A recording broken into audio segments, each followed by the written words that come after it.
Date India TV, हर खबर सच्चाई की ओर। शिस्तीच्या सेवेतून सर्वसामान्यांच्या सेवेत आलेले जनतेच्या मनातील व्यक्तिमत्व अशोक मारुती मेश्राम माजी वरिष्ठ पोलीस अधिकारी यांच्या राळेगाव विधानसभेतील गावातील जनसंपर्क दौऱ्यात नागरिकांचा उत्स्फूर्त प्रतिसाद। बदल हवा तर चेहरा नवा, भावी उमेदवार अशोक मारुती मेश्राम यांच्याकडे नागरिकांचे लक्ष।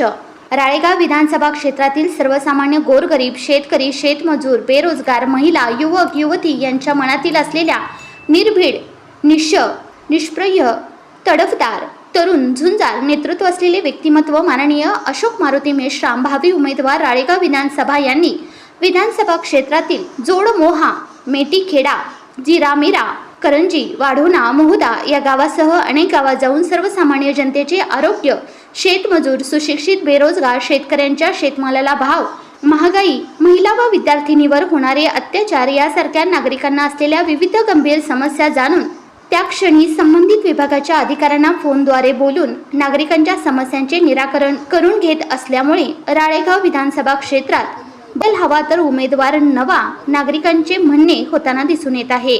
त्यामुळे अशोक मारुती मेश्राम माजी वरिष्ठ पोलीस अधिकारी यांच्याकडे नवा आमदार म्हणून पाहताना दिसून येत आहेत। गावागावातून अशोक मारुती मेश्राम माजी वरिष्ठ पोलीस अधिकारी यांना नागरिकांकडून मोठा प्रतिसाद मिळत आहे। यवतमाळ जिल्हा प्रतिनिधी विनोद माहुरे। आणि ते उतरले की काम आपलं संपलं, या भानगडीत जाऊ नका। माझं असं म्हणणं असेल की ठीक आहे, तुम्हाला जर कोणी पैसे देत असतील इमानदारीने पैसे घ्या, कारण ते पैसे त्यांच्या खिशातले नाही आहे, ते पैसे शासनाचे आहेत, ते पैसे मतदारसंघाच्या विकासासाठी आलेले आहेत, त्याच पैशाचा आता वापर करणार आहेत। मग हे पैसे तुम्हाला जर मिळत असतील तर बिनधास्त निस्वार्थपणे घ्या, परंतु मतदान अशाच व्यक्तीला करा जो तुमच्या गावाचा विकास करेल, मतदारसंघाचा विकास करेल आणि आपले प्रश्न जे मोठ्या लेवलचे प्रश्न आहेत ते प्रश्न विधानसभेमध्ये मांडेल।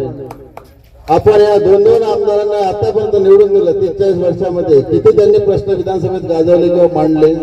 तारांकित प्रश्न, एलएक्यू ज्याला म्हणतो, एलएक्यू आणि आरएसक्यू, एक पण नाही।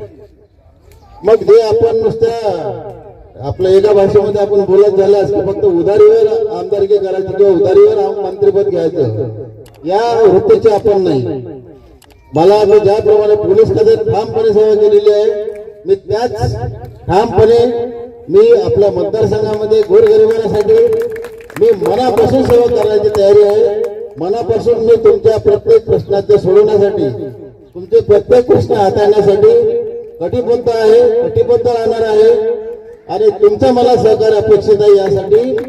आणि हे जर सहकार्य राहिलं तर या सहकार्याच्या माध्यमातून आपण पुढे जाऊन तुम्हाला मी कृतीतून करून दाखवेल की मला काय करायचं आहे। कृती म्हणजे ऍक्शन, फक्त बोलून चालणार नाही की मला संधी द्या, मी संधीचं सोनं करेल, मी त्या वृत्तीचा नाही आहे। हे तर सगळ्यात बोलतात, मला संधी द्या, मी सोनं करेल। काय सोनं बिलं नाही, तर सोनं स्वतःसाठी करतो। आपल्याला तुमच्यासाठी जे काय ते करायचं आहे, वैयक्तिकरित्या करायचं आहे आणि त्यासाठी मी खरोखर मनापासून तयार आहे।